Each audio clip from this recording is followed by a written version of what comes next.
खबर उत्तराखंड देख रहे हैं आप। लोकमंच न्यूज में आपका स्वागत है। मैं हूं आपके साथ सुरभि राजपूत। सीधा रुख करेंगे खबरों की ओर और इस वक्त की बड़ी खबर राजधानी देहरादून से सामने आ रही है। प्रधानमंत्री नरेंद्र मोदी फूकेंगे उत्तराखंड विधानसभा चुनाव का बिगुल। नवंबर में प्रधानमंत्री नरेंद्र मोदी की उत्तराखंड में रैली प्रस्तावित, जल्द होगी रैली के स्थान और तारीख की भी घोषणा।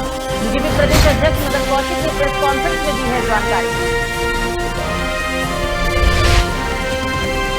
उत्तराखंड में भी 2022 में विधानसभा चुनाव होना है। विधानसभा चुनाव को लेकर बीजेपी ने तैयारियां अभी से ही शुरू कर दी है। अब प्रधानमंत्री नरेंद्र मोदी खुद उत्तराखंड विधानसभा चुनाव का बिगुल फूंकने वाले हैं। नवंबर में प्रधानमंत्री नरेंद्र मोदी की उत्तराखंड में कई रैली प्रस्तावित कर दी गई है। जल्द ही इन रैलियों के स्थान और तारीख की भी जानकारी दे दी जाएगी। बीजेपी प्रदेश अध्यक्ष मदन कौशिक ने प्रेस कॉन्फ्रेंस में ये जानकारी दी।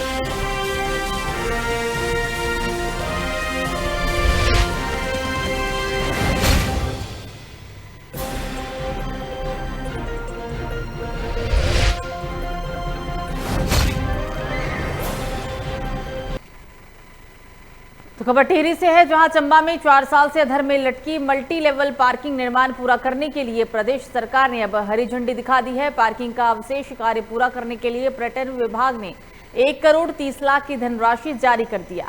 6 महीने के अंदर लोक निर्माण विभाग ने पार्किंग तैयार कर जनता को समर्पित करने का भी लक्ष्य निर्धारित किया है। 4 मंजिला मल्टी लेवल पार्किंग का निर्माण पूरा होने से चंबा में लोगों को जाम की समस्या से जूझना नहीं पड़ेगा।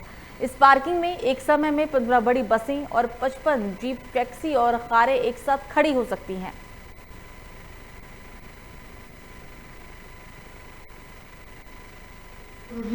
वर्क अवार्ड हो चुका है और इसी हफ्ते जो कि कॉन्ट्रैक्टर काम शुरू कर देगा और 6 मंथ के उसमें जो कि काम हमारा पूरा हो जाएगा दिसंबर तक। इसमें बेसिकली जो हमारा जो कि रैंप है नीचे गाड़ी में जाने के लिए, ग्राउंड फ्लोर से नीचे हमारे -1, -2, -3 में गाड़ियों के जाने के लिए जो कि हमारा रैंप जो बना है उसका स्लैब पड़नी है, उसमें छत पड़नी है ताकि रेन वाटर उसमें जो कि अंदर न जाए। और उसके बाद 8 दुकानों का हमारा निर्माण है, वो जो कि उसके बाद रंगाई पुताई का है अंदर और बाकी जो भी फिनिशिंग के वर्क हैं वो हैं और A&M डिवीजन द्वारा जो है उसमें विद्युतीकरण का कार्य किया जा रहा है।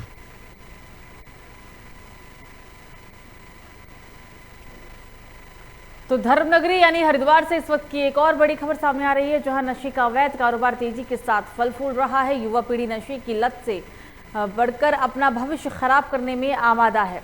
इस कारोबार पर रोक लगाने के लिए हरिद्वार कोतवाली में CLC मेंबर्स से एक बैठक बुलाई गई। बैठक में मौजूद सभी लोगों ने हरिद्वार CO सिटी अभय सिंह को हरिद्वार में सुरक्षा से संबंधित तमाम समस्याओं से अवगत भी कराया।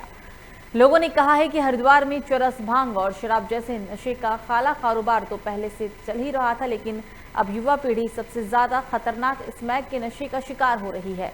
लोगों ने पुलिस से नशे में अवैध कारोबार पर अंकुश लगाने की मांग की। CO सिटी ने लोगों को आश्वासन दिया है कि जल्द ही हरिद्वार को नशा मुक्त कर दिया जाएगा। इसके लिए पहले से ही अभियान चलाकर नशे का अवैध कारोबार करने वाले लोगों के खिलाफ कार्रवाई भी की जा रही है, लेकिन अब इस अभियान में और तेजी लाई जाएगी।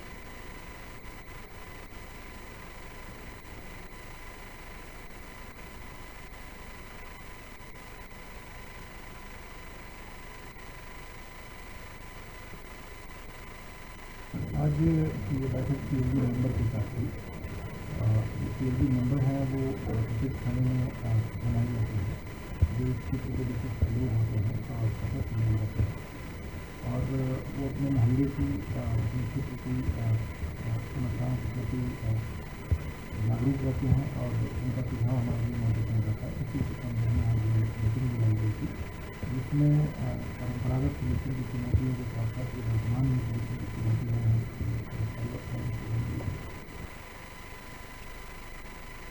तो खबर देहरादून से है, जहां विकासनगर तहसील क्षेत्र में आए दिन भूमाफियाओं गरीब की जमीनी पर अपनी गिद्ध दृष्टि जमाए हुए हैं। ताजा मामला विकासनगर के डाकपत्थर जीवनगढ़ क्षेत्र से सामने आया, जहां पर एक गरीब परिवार की महिला अंगूरी खातून ने एक पैसा जोड़कर अपने आशियाने के लिए एक जमीन खरीदा था, जिस पर कुछ दिन पहले ही स्थानीय भूमाफियाओं ने अपनी टीन शेड डालकर उस पर कब्जा कर लिया। अंगूरी खातून ने इससे पहले भी तहसील अधिकारियों से इस मामले में शिकायत भी की थी, लेकिन भूमाफियाओं को तहसील अधिकारियों द्वारा चेतावनी देने के बाद भी भूमाफियाओं ने अंगूरी की जमीन पर टीन शेड को नहीं हटाया। इस प्रकरण को पूर्व क्षेत्र पंचायत सदस्य जाहिद हुसैन ने प्रमुखता से उठाया, जिसके बाद पुलिस ने भूमाफिया को अवैध कब्जे के जुर्म में सलाखों के पीछे भेज दिया। तहसील के अधिकारियों ने कहा है कि जमीन अंगूरी खातून की है, जल्दी ही इस पर कार्रवाई अमल में लाई जाएगी।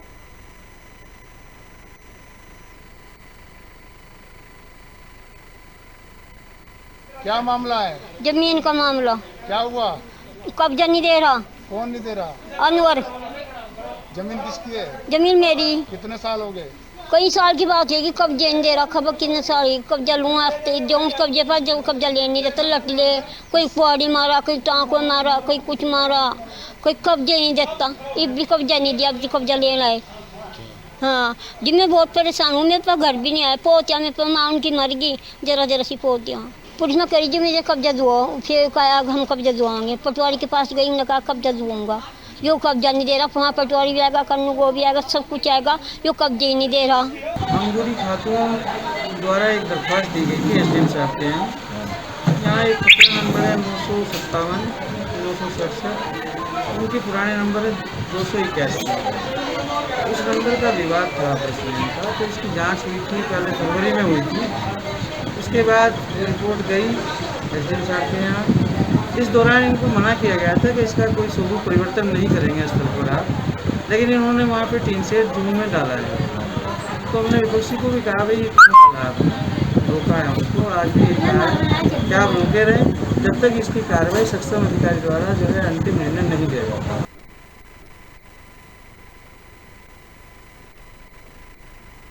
तो टोक्यो ओलंपिक खेलों के लिए स्पोर्ट्स स्टेडियम गोपेश्वर में सेल्फी पॉइंट बनाया गया है। जिले के अंतर्राष्ट्रीय स्तर पर कांस्य पदक विजेता परमजीत सिंह और राष्ट्रीय स्तर पर पदक विजेता खिलाड़ी मानसी नेगी और आदित्य नेगी ने इसका शुभारंभ किया। आपको बता दें कि टोक्यो में ओलंपिक खेल 24 जुलाई 2020 से 9 अगस्त 2020 के मध्य निर्धारित थे, लेकिन कोरोना महामारी के कारण इन्हें 1 साल के लिए टाल दिया गया था।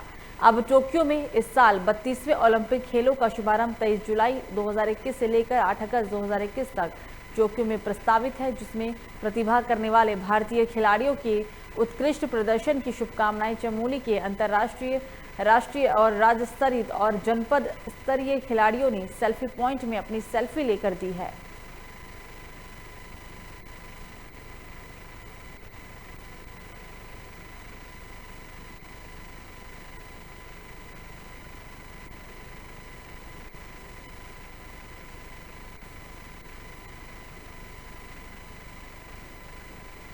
अभी हमारे इंडियन एथलेटिक ओलंपिक में पार्टिसिपेट कर रहे हैं। हमारी उनसे यही उम्मीद है कि वो हमारे देश के लिए ज़्यादा से ज़्यादा मेडल हासिल करें और हमारा उन सब के लिए पूरा सपोर्ट रहेगा। पूरा हमारा देश उनसे उम्मीद रखा है कि वो हमारे देश के लिए ज़्यादा से ज़्यादा मेडल हासिल करके और हमारे देश का नाम गौरवान्वित करेंगे। हमारे गोपेश्वर स्पोर्ट्स स्टेडियम में सेल्फी पॉइंट का आयोजन किया गया है, जिसके माध्यम से हम उन सभी को कांग्रेचुलेसन और बधाई देना चाहते हैं। ओलंपिक खेलों में प्रतिभा करने वाले खिलाड़ियों के उत्साहवर्धन हेतु गोपेश्वर में स्पोर्ट्स स्टेडियम गोपेश्वर में सेल्फी पॉइंट का शुभारंभ किया गया है, जिसमें जनपद के अंतर्राष्ट्रीय और राष्ट्रीय खिलाड़ियों ने आकर सभी खिलाड़ियों को प्रोत्साहन किया है और सेल्फी लेकर सभी खिलाड़ियों को प्रोत्साहित किया है। तो लगभग 1 महीने पहले उधम सिंह नगर की जसपुर तहसील के काशीपुर ब्लॉक में ग्राम गढ़ी नेगी के आदर्श नगर में पीडब्ल्यूडी ने 1 किलोमीटर मार्ग का निर्माण किया था, लेकिन 1 महीने में ही 1 किलोमीटर की बनी सड़क पूरी तरह से क्षतिग्रस्त हो गई है, जिसमें रोड में गहरे गड्ढे और गहरे बजरियां उखड़ आई है, जिसके कारण सड़क के गड्ढों में पानी भर जाता है और स्थानीय लोगों को आवाजाही में परेशानियों का भी सामना करना पड़ता है। स्थानीय लोगों की शिकायतों पर भारतीय जनता पार्टी की महिला मोर्चा आकांक्षा ठाकुर एवं दर्जा राज्य मंत्री महिला आयोग उपाध्याय सायरा बानू ने मौके पर जाकर टूटी सड़क का निरीक्षण किया और जल्द कार्रवाई किए जाने का स्थानीय लोगों को आश्वासन भी दिया है।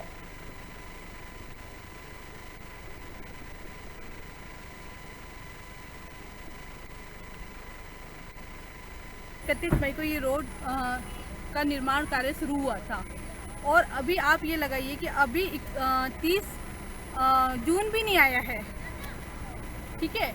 तो इसके चलते हुए हमने देखा रोड पे जा रहे हैं आ रहे हैं, क्या हुआ कि रोड में जगह जगह गड्ढे टूटे पड़े और मेरे घर में खुद ग्रामीण क्षेत्रवासी सारे आ गए कि आकांक्षा जी ये देखिए ये क्या हो रहा है।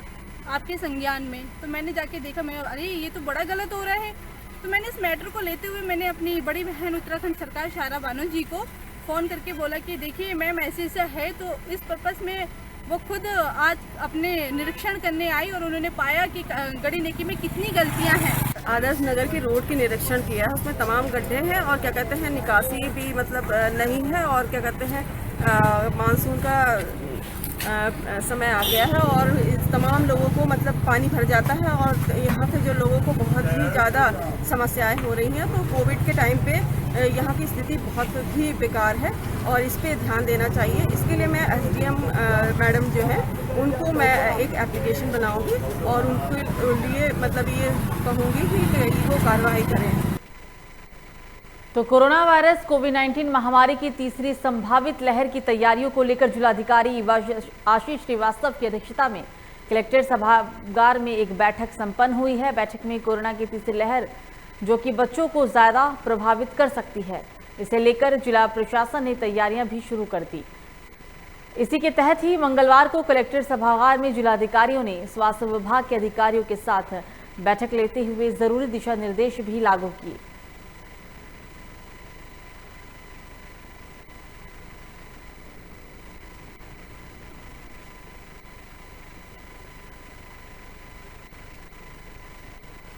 तो वहीं जिलाधिकारी गढ़वाल कार्यालय कक्ष में आज जिलाधिकारी डॉक्टर विजय कुमार जोगदंडे की अध्यक्षता में जिला खेलकूद प्रोत्साहन समिति की बैठक आयोजित की गई। बैठक में खेलकूद प्रोत्साहन के क्षेत्र में सुविधाजनक कार्य योजना बनाए जाने के लिए विस्तृत चर्चा भी हुई है।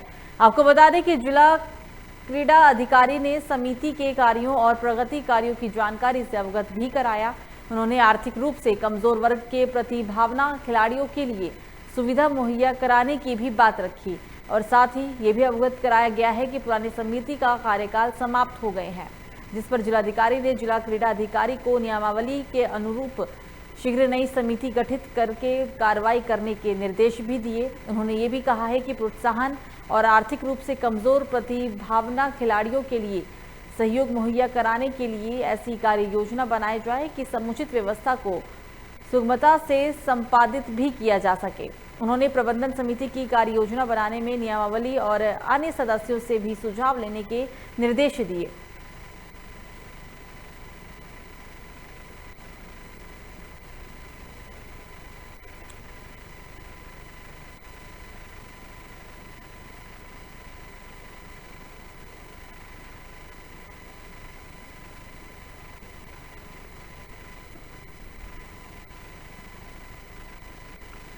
तो लालकुआं के अंबेडकर नगर स्थित राजकीय इंटर कॉलेज में 77 लाख की लागत से 2 मंजिला भवन का निर्माण शुरू हो गया है। इस भवन में निर्माण कार्य होने से क्षेत्र के स्कूली बच्चों को काफी फायदा मिल सकेगा।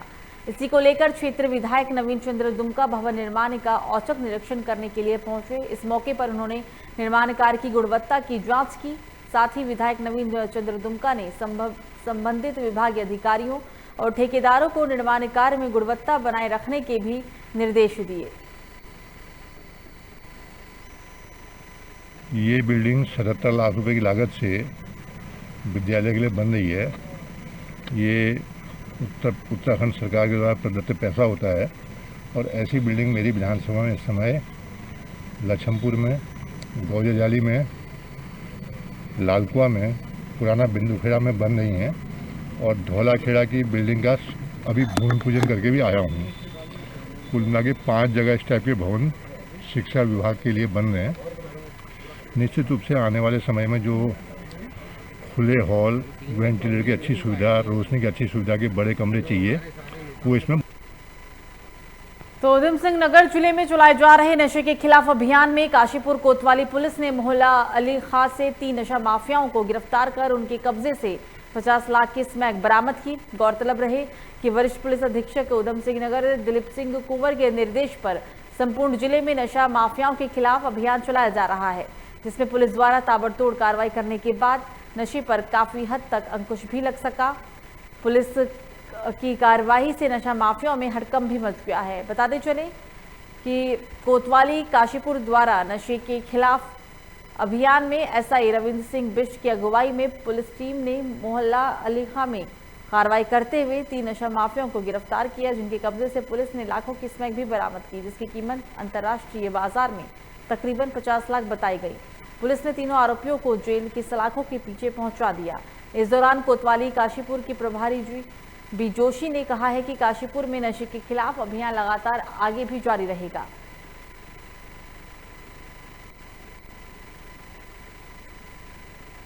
ये मामला वही नशीले पदार्थों से संबंधित है। इस संबंध में वरिष्ठ पुलिस अधीक्षक उधम सिंह द्वारा एक ये अभियान चल रहा है, मेनली नशेड़ियों के खिलाफ, जिनके द्वारा नशीले पदार्थ लाकर बेचकर ये जो युवा पीढ़ी है इसको बर्बादी के कगार पर ढकेला जा रहा है। इसी के तहत ये कल कार्रवाई की गई थी। मुखबिर की सूचना प्राप्त हुई थी, जिस पर सीओ साहब के नेतृत्व में एक टीम गठित की गई थी। उसमें हमारे एसआई हैं बाजपुरान के रविंदर बिस्ट द्वारा 3 लोगों को, ये अली खां कब्रिस्तान है, यहाँ से गिरफ्तार किया गया, जिनके कब्जे से 312 ग्राम स्मैक बरामद हुई है।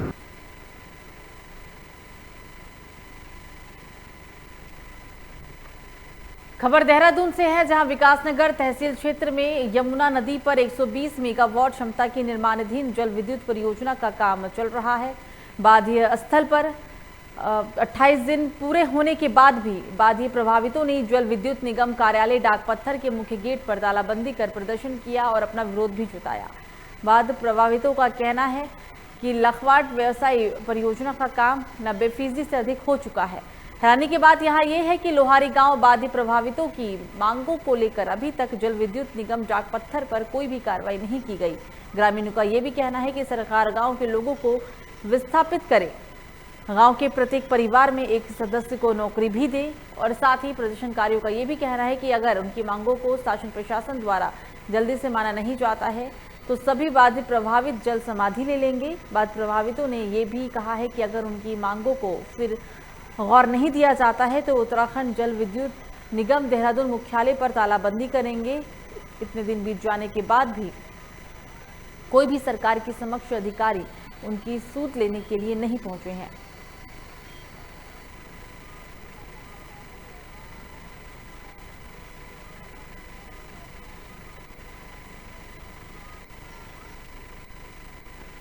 तो खबर मसूरी से है, जहां विकास कार्यों में भ्रष्टाचार और कमीशन खोरी का बोलबाला इस कदर है कि लाखों रुपए की लागत से बना पुल महज सिर्फ 5 महीनों में ही जर्जर हो गया। जी हां, हम बात कर रहे हैं मसूरी विधानसभा के किमाडू रोड स्थित गजरवाड़ी क्षेत्र की, जहां 40 लाख रुपए की लागत से 15 मीटर पुल का निर्माण 5 महीने में किया गया था। लेकिन भ्रष्टाचार का बोलबाला ऐसा रहा कि सिर्फ 5 महीने में ही इस पुल की हालत जर्जर हो गई।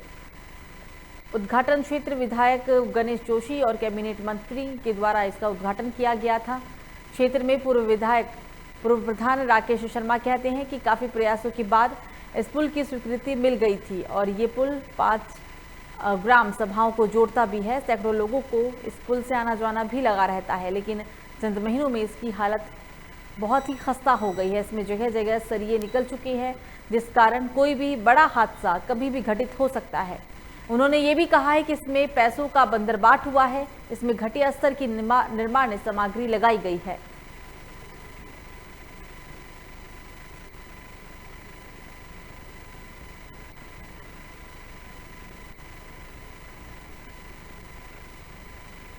ग्राम प्रधानों के और क्षेत्र के सबके उस प्रयासों से काफ़ी लंबे समय से 2 पुल का निर्माण हुआ और उसमें भी ठेकेदारी प्रथा और ये जो पेटी में जो काम कर रहा है पेटी प्रथा जो चल चुकी है, उससे इसकी गुणवत्ता यहाँ देखी जा रही है। और इसमें इसकी जिम्मेदारी कौन लेगा? इसमें लोड विभाग लेगा या क्षेत्र विधायक कोई जिम्मेदारी लेगा? तो इसमें कई दुर्घटना की संभावना बनी पड़ेगी, तो इसकी जिम्मेदारी कौन लेगा? इसमें क्षेत्र की जनता को लेकर मैं काफ़ी आंदोलन की तैयारी उसमें करूँगा और इसमें चेतावनी देता हूँ सरकार को, अगर ये जल्द से जल्द इसमें कार्य पूर्ण नहीं होता इसका तो उसे चेतावनी देते हैं, धरना प्रदर्शन के इसमें तैयार हो रहेंगे। बरसात का पहला रुख था, जो आपने फ्लाईओवर भी देख लिया होगा हमारे मसूरी का, जो उसमें पहाड़ों के इसमें देख लिए होंगे पहाड़ कैसे गिर रहे हैं, और उसी के हिसाब से देखा जाता है कि इसमें बंदरबाट कैसी हो रखी है, पैसों की बंदरबाट हो रखी है, इसमें कमीशन खोरी जा रही है। इसमें एक्शन से लेकर ऊपर अधिकारी तक सब जगह कमीशन खोरी हो रही है और इसमें जो ठेकेदारी प्रथा चल रही है उसमें बंदरबाट हो रहा है। नीचे तक स्तर में जो ये पेटियों में काम चल रहा है, इसी का प्रयास जो हमें गुणवत्ता देखी जा रही है, तो इस हिसाब से गुणवत्ता देखी जा रही है कि टूटने की संभावना इसमें जल्द पड़ी है। तो खबरों में आगे बढ़ेंगे, बात करेंगे रुद्रप्रयाग की। रुद्रप्रयाग से अगली खबर आ रही है, जहां केदारनाथ धाम में मेडिकल को लेकर इस वक्त की अहम और बड़ी खबर। भक्तों को देंगे। मेडिकल टीम के जिलाधिकारी से मुलाकात को लेकर बातें सामने आई।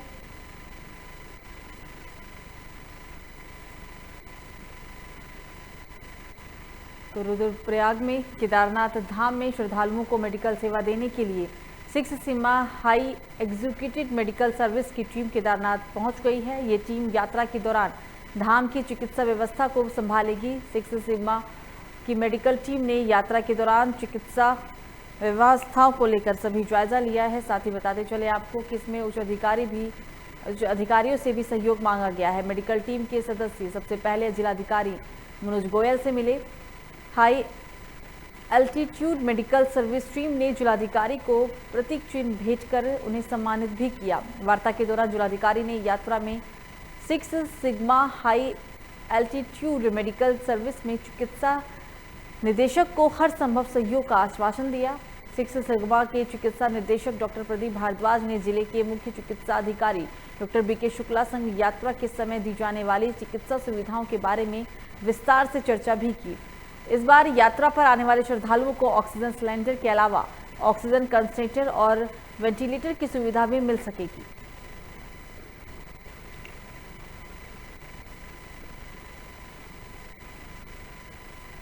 मैं डॉक्टर प्रदीप भारद्वाज केदारनाथ से 6 सिग्मा टीम केदारनाथ में पहुंच चुकी है और हम लोग यहां पर जल्दी हॉस्पिटल की स्थापना करेंगे और आप सब यात्रियों का फिर स्वागत करने के लिए, मेडिकल केयर करने के लिए हम लोग तत्पर तैयार रहेंगे। जय हिंद, जय श्री केदार।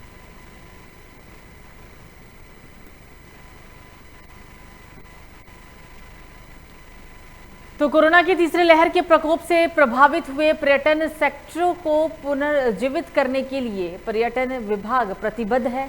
इसके तहत ही टिहरी झील के समग्र विकास के लिए पर्यटन सचिव दिलीप जावलकर के निर्देश पर उत्तराखंड पर्यटन विकास परिषद के अधिकारी और कार्यदायी संस्था वेबपोस्ट की टीम 4 दिन चयनित जगहों पर स्थलीय निरीक्षण करेगी। इस संबंध में मंगलवार को जिलाधिकारी टिहरी इवा श्रीवास्तव की अध्यक्षता में बैठक के दौरान टिहरी के 6 स्थलों को चयनित भी किया गया। चयनित कई जगहों में न्यू टिहरी, तिवाड़ गांव, कोची कॉलोनी, मदन नेगी, डोबरा और वाटर कलेक्टर शामिल है। बैठक के दौरान जिलाधिकारी इवा श्रीवास्तव ने टिहरी झील के समग्र विकास के लिए कार्यदायी संस्था को निर्देश देते हुए कहा है कि टिहरी के चयनित स्थलों की कार्य योजना तैयार कर शीघ्र ही उन्हें इस बारे में जानकारी दी जाए।